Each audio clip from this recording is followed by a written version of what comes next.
Coach Anthony here with the Trax Method.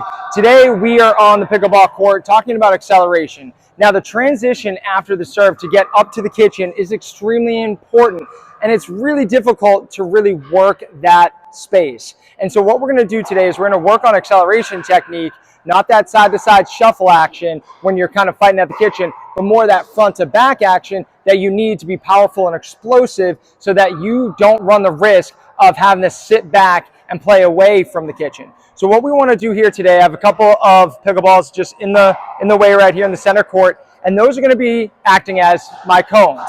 What I do want to end up working here is to be able to sprint forward up to the kitchen, create this good base, right? That nice split stance. But what you want to be able to do is stay on the balls of your feet so that you can shift side to side. But for this drill, we want to learn how to go back pedal. We want to learn how to go backwards with control. You'll find it much easier to accelerate forward when you have the control to go backwards. So in this drill, what we want to do is we want to practice sprinting forward, loading up, feeling confident, and backpedaling back. Once you get that squared away, we can now start incorporating some change of direction, going forward and backwards using these cones or pickleballs, whatever you get in the way, so that you can now make this a very dynamic drill to help you practice going forward and backwards and making that transition really small for you so you can get up there and start winning some points.